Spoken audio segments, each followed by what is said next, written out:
ಓಡಿದ. ಓಡಿದವನು ಎಲ್ಲಿವರೆಗೆ ಓಡಿದ ಅಂತ ಹೇಳಿದರೆ, ಅವನು ಉತ್ತರ ಭಾರತದವನು. ಗ್ವಾಲಿಯರಿಗೆ ಓಡಿದ. ಗ್ವಾಲಿಯರಿಗೆ ಹೋದ ಕೂಡಲೇ ಹೊಟ್ಟೆ ಹಸಿವು, ಏನು ಮಾಡಬೇಕು ಅಂತ ಯೋಚನೆ ಮಾಡಿದ. ಒಂದು ಹೋಟೆಲಿಗೆ ಹೋದ. ಉಪಹಾರ ಮಂದಿರಕ್ಕೆ ಹೋಗಿ ಅವರಿಗೆ ನನಗೆ ಹಸಿವು ಅಂದ. ಅವ್ರು ಭಾಳ ಚೆನ್ನಾಗಿ ಹೇಳಿದರು, ಹಸಿವು ಅಂದ್ರಾಗತ್ತಾ, ನೀನು ಇಲ್ಲಿ ಹೋಟೆಲ್ನಲ್ಲಿ ಕೆಲಸ ಮಾಡಿದರೆ ನಿನ್ನ ಹೊಟ್ಟೆಪಾಡಿಗೆ ನಾವು ರೊಕ್ಕ ಕೊಡೋದಿಲ್ಲ, ಊಟ ಕೊಡ್ತೀವಿ. ದಾಲ್ ಅವ್ರು ರೋಟಿ ಮಿಲ್ತಾ ಹೈ ಓ ಕಾಮ್ ಕರೋ ಅವನು ಮಾಡಿದರೆ ಅವನಿಗೆ ಬೆಳಗ್ಗೆಯಿಂದ ಹಿಡಿದು ರಾತ್ರಿವರೆಗೂ ಅವನಿಗೆ 9 ಗಂಟೆವರೆಗೂ ಆ ಕೆಲಸ ಕಾರ್ಯದಲ್ಲಿ ಮಗ್ನನಾಗಿ 2 ದಿನ ಹಸಿವು ತೀರಿಸಿಕೊಂಡ ಮೇಲೆ ಅವನು ಕುಳಿತಿದ್ದ ಜಾಗದ ಹೋಟೆಲಿನಿಂದ ಹೊರಕ್ಕೆ ಬಂದು ದೀಪಸ್ತಂಭದ ಮುಂದೆ ನಿಂತ ಕೂಡಲೇ ಅವನಿಗೆ ಸಂಗೀತ ಕೇಳಿಸ್ತಾ ಇತ್ತು. ಆ ಸಂಗೀತ ಹಿಂದೂಸ್ತಾನಿ ಸಂಗೀತ, ಘರಾಣ. ಆ ಘರಾಣ ಕೇಳ್ತಾ ಇದ್ದಂಗೆ ಅವನಿಗೆ ಅತ್ಯಂತ ರೋಮಾಂಚನವಾಯಿತು. ಹೋಟೆಲ್ ಮಾಲೀಕನಿಗೆ ಹೇಳ್ದ, ಮೇರಾ ಕಾಮ್ ಓ 7 ಬಜೆ ತಕ್ ಹೈ ಓ ಪೂರ ಕಿಯಾ ಹೈನಾ, ನಾನು ಸ್ವತಂತ್ರ ಅಂಥೇಳಿ ಕಂಬದ ಹತ್ರ, ನೀವು ಅರ್ಥ ಮಾಡ್ಕೊಳ್ಳಿ, ಆ ದೀಪದ ಕಂಬದ ಹತ್ರ ಹೀಗೆ ನಿಂತ್ಕೊಂಡು ಆ ಹಾಡನ್ನು ಕೇಳ್ತಾ ಇದ್ದ. ಒಳಗೆ ಹೋಗಿ ಕೇಳೋದಕ್ಕೆ ಹೋಟೆಲ್ನಲ್ಲಿ ಲೋಟ ತೊಳೆಯೋನು ಇವನು. ಹಾಡ್ತಾ ಇರ್ತಕ್ಕಂಥವರು ಹದ್ದು ಖಾನ್, ಹಸ್ಸು ಖಾನ್ ಅಂತಕ್ಕಂಥ ಅಂತಾರಾಷ್ಟ್ರೀಯ ಹಿಂದೂಸ್ತಾನಿ ಮತ್ತು ಘರಾಣದಲ್ಲಿ ಅದ್ವಿತೀಯರಾಗಿದ್ದಂಥವರು. ಅದನ್ನು ಕೇಳ್ತಾ ಮಾಲೀಕನಿಗೆ ಹೇಳಿದ, ನಾನು ಹೆಚ್ಚು ಕೆಲಸ ಬೇಕಾದರೆ ಮಾಡ್ತೀನಿ ಬೆಳಗ್ಗೆ ಬೇಗ, ರಾತ್ರಿ ಆ ಸಂಗೀತ ಆಗ್ತಕ್ಕಂಥ ಸಂದರ್ಭಕ್ಕೆ ನನಗೆ ಬೇಕಾದರೆ ನೀವು 2 ರೋಟಿ ಕಡಿಮೆ ಕೊಡಿ, ನನಗೆ ಕೇಳಕ್ಕೆ ಬಿಡಿ ಅಂತ ಕೂಡಲೇ ಆ ಮಾಲೀಕ ಏನಂದ ಅಂದ್ರೆ, ಆಯಿತು ರೋಟಿ ಕಡಿಮೆ ಮಾಡೋಣ, ಕೆಲಸ ಜಾಸ್ತಿ ಮಾಡೋಣ. ಬೆಳಗಿನ ಜಾವ 4 ಗಂಟೆಗೆ ಎದ್ದು ಹೋಟೆಲ್ ಕೆಲಸ ಮಾಡಿ ರಾತ್ರಿ ಘರಾಣ ಸಂಗೀತ ಕೇಳೋದಕ್ಕೋಸ್ಕರ ಅವನ ಕಂಬದ ಹತ್ರ ನಿಂತ್ಕೊಳ್ಳೋದಕ್ಕೆ ಇಷ್ಟು ಶ್ರಮಿಸಿದವನು ಹಸಿವನ್ನು ನೀಗಿಸ್ಕೊಳ್ಳೋಕ್ಕೂ ಸಾಧ್ಯ ಇಲ್ಲ, ಹಸಿವನ್ನು ಬಿಡೋದಕ್ಕೂ ಸಾಧ್ಯವಿಲ್ಲ. ಕೇಳ್ತಾ ಒಂದು ದಿವಸ ಆ ಘರಾಣ ಹಾಡ್ತಾ ಇದ್ದಂಥವರು ಒಂದು ಕಡೆ ಒಂದು ಸ್ವರ ಆಲಾಪನಲ್ಲಿ ನಿಲ್ಲಿಸ್ಬಿಟ್ರು. ಆದರೆ ಅವರ ಮನೆಗೆ ಕಿಟಕಿಯಿಂದ ಬಗ್ಗಿ ನೋಡ್ತಾರೆ, ಈ ಲೈಟ್ ಕಂಬದ ಹತ್ರ ನಿಂತವನು ಅದನ್ನು ಮುಂದುವರಿಸ್ಕೊಂಡು ಹಾಡ್ತಾ ಇದ್ದ.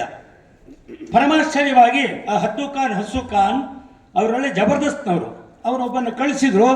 ಕೋನೆಯೋ ಆದ್ಮಿ ಒಂದು ಪೂಚೋ ಅಂತ ಹೇಳಿದ್ರು. ಅವನು ಕೇಳಿದ್ರು, ಅವನು ಭಿಕಾರಿಯಿಂದ, ಮೈ ತೋ ಭಿಕಾರಿ ಹೂँ, ಹೋಟೆಲ್ ಮೇ ಕಾಮ್ ಕರ್ ರಹಾ ಹೂँ, ರೋಟಿ ಕೇಳಿಯೇ ಮೈ ತಡಪ್ ರಹಾ ಹೂँ ಅಂತ ಶುರು ಮಾಡಿದ. ಅವನಿಗೆ ಯಾರೋ ಭಿಕ್ಷಕಂತರ ಇದ್ದಾನೆ ಕೂಡಲೇ ಇದರ ಪಲಾವ್ ಅಂದರು. ಅವನ ಕರ್ಕೊಂಡೋಗಿ ಕೂರಿಸಿದ ಕೂಡಲೇ ಅವನು ಘರಾಣ ಮೂಲಕ ಕೇಳಿ ಬಂದಿದ್ದಂಥ ರಾಗಗಳನ್ನೆಲ್ಲ ಅವ್ರ ಮುಂದೆ ಪ್ರಸ್ತುತಪಡಿಸ್ದ. ಆ ಪ್ರಸ್ತುತಪಡಿಸಿದ ಮೇಲೆ ಅವ್ರಿಗೊಂದು ಅನ್ನಿಸ್ತು, ಇವನನ್ನು ಹೊರಗಡೆ ಕಳ್ಸೋಕ್ಕಿಂತ ಇವನಿಲ್ಲಿ ಇಟ್ಕೊಂಡು ಸಂಗೀತ ಕಲ್ಸೋಣ ಅಂದಾಗ ಅವನು ಹೇಳ್ದ, ಖಾನೆ ಕೇಳಿಯೇ ಅಂದ, ಊಟ ಕೊಡೋಣ ಅಂತೇಳಿ ಊಟ ಕೊಟ್ಟು ಅವನು ಕಲಿಸಿದ್ರು. ಸಂಗೀತ ಕಲ್ತ. ಆ ಗ್ವಾಲಿಯರ್ ಮಹಾರಾಜ ಪ್ರತಿ ವರ್ಷ ನವರಾತ್ರಿ ಒಳಗೆ ಸಂಗೀತೋತ್ಸವ ಮಾಡ್ತಾ ಇದ್ದ. ಆ ಸಂಗೀತೋತ್ಸವದಲ್ಲಿ ಆ ದೇವಿಯ ಮುಂದ್ಗಡೆ ಈ ಹಸ್ಸು ಖಾನ್ ಅವರನ್ನ ಕರೆಸಿ ಪ್ರತಿ ವರ್ಷ ಸಂಗೀತೋತ್ಸವದಲ್ಲಿ ಇವರ ಕಾರ್ಯಕ್ರಮ ಇಡಿಸ್ತಾ ಇದ್ದ. ಕಿಕ್ಕಿರಿದು ಕೇಳ್ತಾ ಇದ್ದಂತಹ ಜನ ಆ ಗ್ವಾಲಿಯರ್ ಮಹಾರಾಜ ಹಸ್ಸು ಖಾನ್ಗೆ ಗೌರವಿಸಿದ ಮೇಲೆ ಒಂದು ಮಾತು ಕೇಳಿದರು, ನೀನು ಮತ್ತು ನಿನ್ನ ಸಹೋದರ ಹಸ್ಸು ಖಾನ್ ಸಹೋದರರು, ನೀವಿಬ್ಬರು ಘರಾಣದಲ್ಲಿ ಇಲ್ಲಿವರೆಗೆ ಅತ್ಯಂತ ಶ್ರೇಷ್ಠವಾದಂಥ ಮಟ್ಟದಲ್ಲಿ ಸಂಗೀತವನ್ನು ನೀವು ಭಾಳ ಚೆನ್ನಾಗಿ ರೂಢಿಸ್ಕೊಟ್ಟಿದ್ದೀರಿ, ಹಾಡ್ತಾ ಇದ್ದೀರಿ, ನಿಮಗೆ ಗೌರವಿಸಿದ್ದೀನಿ. ಆದರೆ ಮುಂದಿನ ಪೀಳಿಗೆಗೆ ಇದು ಸುಧೀರ್ ಮಾಡುವ ಕೆಲಸ. ಸುಧೀರ್ ಮಾಡಿದ್ದಾರೆ, ತಾನೊಬ್ಬನೇ ಹಾಡ್ಕೊಂಡು ಕೂರ್ಬೋದಿತ್ತು, ಎಲ್ರಿಗೂ ಹೇಗೆ ಕಲಿಸ್ದ ಅನ್ನೋದಕ್ಕೆ ಈ ಸಂಗತಿ ಕೇಳಿ ಅವನ್ನ ಕೇಳ್ತಾನೆ, ನೀವು ನಿಮ್ಮ ನಂತರಕ್ಕೆ ಅರ್ಥಾತ್ ನಿಮ್ಮ ಜೊತೆಯಲ್ಲೇ ಯಾರಿಗಾದರೂ ಕಲಿಸೋ ಅಷ್ಟಕ್ಕೆ ನೀವೇನಾದ್ರು ಮನಸ್ಸು ಮಾಡಿದ್ದೀರಾ ಅಂದರು.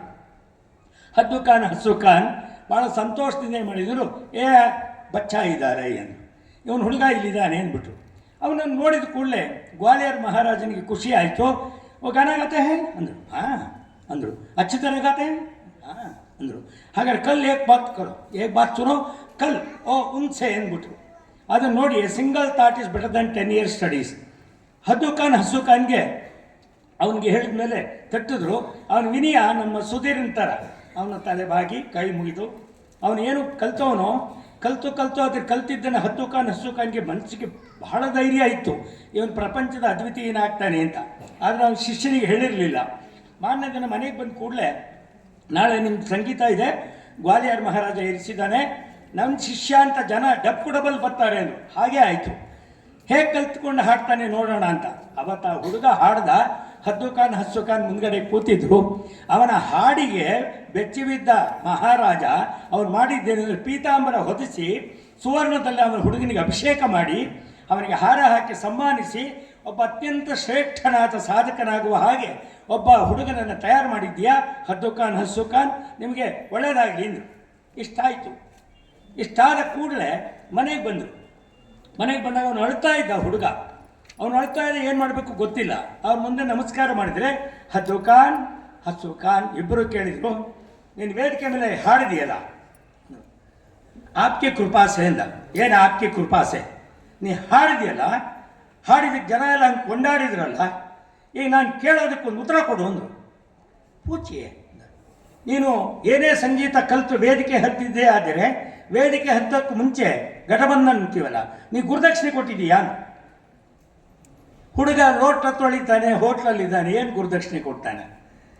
ಅವನು ಹೇಳ್ದ, ನನಗದು ಗೊತ್ತಿಲ್ಲ, ನನ್ನ ಹತ್ರ ದಕ್ಷಿಣೆನೂ ಇಲ್ಲ, ಊಟಕ್ಕೆ ಇಲ್ಲ, ನೀವೇನು ಹೇಳಿದರೆ ಅದನ್ನು ಕೊಡ್ತೀನಿ. ಈ ಶಾಲು, ಈ ಸುವರ್ಣ, ಈ ಕಿರೀಟ, ಈ ಮುತ್ತಿನ ಹಾರ ಅದೆಲ್ಲ ತಮಗೇನೇಂದ, ನನಗದು ಬೇಕಿಲ್ಲ. ಹದ್ದು ಖಾನ್ ಹಸ್ಸು ಖಾನ್ ಹೇಳ್ತಾರೆ. ನಿಮಗೆಲ್ರಿಗೂ ಆಶ್ಚರ್ಯವಾಗ್ಬೋದು, ನನ್ನ ಗಾಯಕಿಗೆ ಆಶ್ಚರ್ಯ ಆಗುತ್ತೆ. ಏನು ಹೇಳಿದೆ ಗೊತ್ತಾ, ಅವರಿಬ್ಬರೂ ಅಣ್ಣ ತಮ್ಮಂದರು, ನಮಗೆ ಗುರುದಕ್ಷಿಣೆ ಕೊಡದರೆ ನೀನು ವೇದಿಕೆ ಹತ್ತ ಹಾಡಿದ್ದೀಯಾ, ನೀವು ಗುರುದಕ್ಷಿಣೆ ಕೊಡಬೇಕು ಅಂದು. ಅವನಿಂದ ಯಾವ ಥರ ಕೊಡಬೇಕು ಅಂತ ಹೇಳಿದರೆ ನಾನು ಅದು ಕೊಟ್ಟುಬಿಡ್ತೀನಿ ಇಂದ. ಏನು ಕೊಟ್ಟ ಗೊತ್ತಾ, ಹದ್ದು ಖಾನ್ ಹಸ್ಸು ಖಾನ್ ಏನು ಕೇಳಿರ್ಬೋದು, ಇನ್ನು ಮೇಲೆ ನೀನು ಯಾವುದೇ ಕಾರಣಕ್ಕೂ ವೇದಿಕೆಯ ಮೇಲೆ ಹಾಡು ಕೂಡದು, ಅದೇ ಗುರುದಕ್ಷಿಣೆ ಕೊಡು. ನಂಬಿ ಬಿಡಿ, ಭಾರತ ದೇಶದಲ್ಲಿ ಹೇಗಿದೆಯಪ್ಪ ಅಂತ ಹೇಳಿದ್ರೆ, ತ್ಯಾಗೇನೈಕೆ ಅಮೃತತ್ವ ಮಾನಶೋ.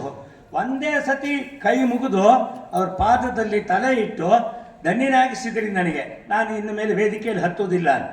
ಅವಾಗ ಒಂದು ಮಾತು ಹೇಳಿದ ಹದ್ದು ಖಾನ್ ಹಸ್ಸು ಖಾನ್, ನಾನು ನಿನ್ನನ್ನು ಇನ್ನು ಮೇಲೆ ವೇದಿಕೆ ಮೇಲೆ ಹಾಡಬಾರದು ಅಂತ ಯಾಕೆ ಹೇಳಿದೆ ಗೊತ್ತಾ ಅಂದು. ನಂಗೆ ಗೊತ್ತಿಲ್ಲ, ಅದಕ್ಕೆ ಗೊತ್ತಾಗೋದು ಬೇಕಿಲ್ಲ ಅಂದು. ನೋಡು, ನನ್ನ ಮಗ ಹನೀಫ್ ಅಂತಿದ್ದಾನೆ, ಅವನಿಗೆ ಕಲಿಸ್ದೆ, ವಿದ್ಯೆ ಹತ್ತಲಿಲ್ಲ ಅವನಿಗೆ. ಆದರೆ ಎಲ್ಲಿಂದಲೋ ಲೋಟ ತೊಳೆಯೋಕ್ಕೆ ಅಂತ ಕದ್ದು ಬಂದಂಥ ನಿನ್ನಂಥ ಹುಡುಗ ನನ್ನಿಂದ ಸಂಗೀತ ಕಲಿತ ಅಂತ ಹೇಳಿದ್ರೆ ನಮ್ಮಿಬ್ಬರಿಂದ ನನ್ನ ಮಗ ಕಲೀಲಿಲ್ಲ ಅನ್ನೋ ಸಂಕಟ ನನಗಿದೆ. ಆದ್ದರಿಂದ ಮಗನಿಗೆ ಕಲಿಸಲಾಗದಲೇ ಇದ್ದಂಥವ್ರು ಇಂಥವನಿಗೆ ಕಲಿಸಿದ್ರು ಅಂತ ಜನ ಅಂತಾರೆ. ಆದ್ದರಿಂದ ನನಗೆ ಸ್ವಾರ್ಥ ಇದೆ, ನೀ ಹಾಡಬಾರದು. ಆದರೆ ನೀನು ನಮಸ್ಕಾರ ಮಾಡಿ ಒಪ್ಪಿಸ್ಕೊಂಡಿಯಲ್ಲ, ಅದಕ್ಕೆ ಒಂದೇ ಒಂದು ಅವಕಾಶ ಕೊಡ್ತೀನಿ ನಿನಗೇನು ಏನು ಅಂದರು. ನೀನು ನಿನ್ನ ದೇವರ ಮುಂದೆ ಕಾಶಿಯಲ್ಲಿ ಕುಳಿತು ಎಷ್ಟು ಬೇಕಾದರೂ ಹಾಡಬಹುದು, ವೇದಿಕೆ ಕೂಡುದು ಅಂದರು. ಅವತ್ತಿನಿಂದ ಹಿಡಿದು ತನ್ನ 80ನೇ ವಯಸ್ಸಿನವರೆಗೆ ಕಾಶಿಗೆ ಬಂದಂತಹ ಆ ಒಂದು ಓಂಕಾರನಾಥ ದೀಕ್ಷೆ ನೇರವಾಗಿ ಅಲ್ಲಿ ಕುಳಿತು ಸಂಗೀತದಲ್ಲಿ ಅದ್ವಿತೀಯ ಸಾಧನೆ ಮಾಡಿ, ನಮ್ಮ ಮದನ ಮೋಹನ ಮಾಲವೀಯ ಅವರು ತಲೆಯ ಕಟ್ಟಿಕೊಂಡ ಪೇಟದಿಂದ ಭಿಕ್ಷಕನ ಜೊತೆಯಲ್ಲಿ ಹೆಣಕ್ಕೆ ಬಿಸಾಕಿದಂಥ ದುಡ್ಡುಗಳನ್ನು ಆಯ್ಕೆ ಮಾಡಿ ಹಿಂದೂ ವಿಶ್ವವಿದ್ಯಾಲಯನ ಸ್ಥಾಪನೆ ಮಾಡಿದಂಥವರು ಇವರನ್ನು ಕರ್ಕೊಂಡೋಗಿ ಸಂಗೀತದ ಉಪನ್ಯಾಸದಕ್ಕಿಂತಲೇ ಹೆಚ್ಚಾಗಿ ಉಪಾಧ್ಯಾಯರಾಗಿ ನೇಮಿಸಿದರು. 100 ಶಿಷ್ಯರನ್ನು ತಯಾರು ಮಾಡಿಕೊಂಡ. ಅಲ್ಲಿ ಅವನು ದೇವರ ಮುಂದೆ ಮಾತ್ರ ಹಾಡ್ತಿದ್ದ, ಯಾರಿಗೂ ಪಾಠ ಹೇಳ್ಕೊಡ್ತಿರ್ಲಿಲ್ಲ. ರಾಗ ಆನೆ ರಸ ಅನ್ನುವ ಒಂದು ರಾಗಕ್ಕೆ ಸಂಬಂಧಪಟ್ಟ ಪುಸ್ತಕವನ್ನು ಬರೆದು ತನ್ಮೂಲಕ ಅವರು ಅಲ್ಲಿಯೇ ಜೀವನವನ್ನು ಪೂರ್ತಿ ಕಳೆದು. ಒಬ್ಬ ಸಾಧಕ ಯಾವತ್ತೂ ಕೂಡ ವೇದನೆ ಒಳಗೇ ಸಾಧನೆ ಮಾಡ್ತಾನೆ ಅನ್ನುವುದಕ್ಕೆ ಅವ್ರದ್ದೊಂದು ಕಾರಣ. ಅದ್ರ ಜೊತೆಗೆ ಬಾಬಾ ದೀಕ್ಷಿತ್, ಬಾಬಾ ಬುವಾ ಅಂತೀವ ಅವ್ರನ್ನ. ಆ ಮನುಷ್ಯ ಮುಸ್ಲೋನಿ. ಇವತ್ತು ರೋಮ್ ದೇಶದ ನೆನಪಿಸ್ಕೊಂಡ್ರೆ ಮುಸ್ಲೋನಿ ದೇಶಕ್ಕೆ ಹೋದಾಗ ಅಮಾನುತ್ತಲ್ಲಾ ಖಾನ್, ಆಫ್ಘಾನಿಸ್ತಾನದ ದೊರೆ, ಅವನನ್ನು ಪದಚ್ಯುತಿ ಮಾಡಿದ್ರು.